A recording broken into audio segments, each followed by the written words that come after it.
5 tips to remember what you read. Decide the time you will be reading. You will focus on the book and nothing else. Some reading task requires no more than skimming.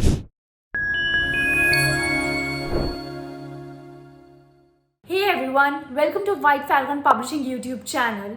आज की video में हम discuss करेंगे how to remember what you read, 5 tips to remember. So now let's start with the video.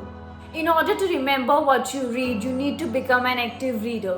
Reading के साथ साथ याद रखना भी बहुत ज़रूरी है. अगर आप बुक रीड कर रहे हो पर आपको स्टोरी याद नहीं है कि आपने पीछे क्या स्टोरी पढ़ी है, तो वो वेस्ट ऑफ टाइम है. उसका कोई फ़ायदा नहीं है बुक पढ़ने का, क्योंकि जब आपको कुछ पता ही नहीं है कि क्या हो रहा है पीछे की स्टोरी में और आगे क्या हो रहा है, तो उसका कोई फ़ायदा नहीं है, आपको कोई स्टोरी समझ नहीं आएगी. सो वो वेस्ट ऑफ टाइम है. So don't prefer that. So ये ज़रूरी है कि जब भी आप पढ़ रहे हो आपको साथ साथ सब कुछ याद रहना चाहिए कि आपने पीछे क्या पढ़ा है, स्टोरी में क्या चल रहा है. So remember these things while you are reading. First is stay focused. Decide the time you will be reading. You will focus on the book and nothing else. जब भी आप बुक पढ़ रहे हो you have to make sure कि आपका पूरी concentration, आपका पूरा फोकस बुक पर होना चाहिए. ये नहीं है कि आप बुक रीड कर रहे हो पर आपका ध्यान कहीं और है. वो वेस्ट ऑफ टाइम है. उससे आपको कुछ समझ नहीं आएगा कि बुक में क्या चल रहा है, क्या स्टोरी चल रही है. तो ऐसा मत करो. जब भी आप बुक पढ़ रहे हो चाहे टाइम निकाल के एक टाइम शेड्यूल कर लो कि आपने इस टाइम को पढ़ना है, वो टाइम निकाल के पढ़ो. पर जब आप पढ़ रहे हो आपका पूरा ध्यान बुक पर होना चाहिए, क्योंकि अगर आपकी पूरी कंसंट्रेशन, आपका पूरा फोकस बुक पर नहीं होगा तो आपको स्टोरी समझ नहीं आएगी, कुछ याद नहीं रहेगा. Second is know your purpose. Everyone should have their own purpose of reading and think about how that purpose being fulfilled during the actual reading. इससे क्या होगा, आपका पूरा ध्यान, आपका पूरा फोकस जो होगा वो बुक पर होगा. This save times and effort कि आपको पता है आप इस पर्पस से बुक पढ़ रहे हो. कि लोग होते हैं वो एक पर्पस डिसाइड कर लेते हैं कि ये पर्पस है हमारा बुक पढ़ने का, और उससे क्या होता है आपकी पूरी कंसंट्रेशन, आपका पूरा फोकस बुक पर होता है और आप भूलते नहीं हो कि आप क्या पढ़ रहे हो. Third is scheme first. Some reading task requires no more than skimming.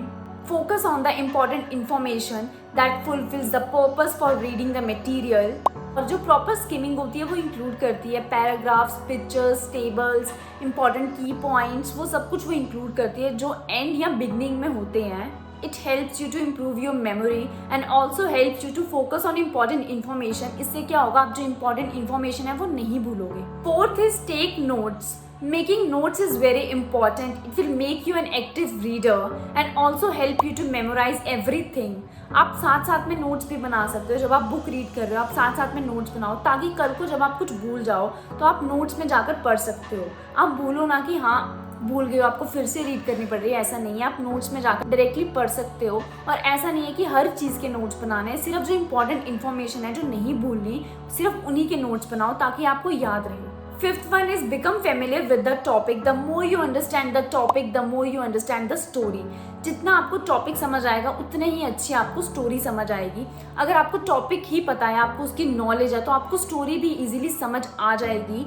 अगर आपको उसी की नॉलेज नहीं, आपको वही समझ नहीं आ रहा, तो स्टोरी पढ़ने का भी कोई फ़ायदा नहीं है. वो सिर्फ वेस्ट ऑफ टाइम है और आपको कुछ याद नहीं रहेगा उससे. So thank you for watching this video, and if you like this video please like the hit button.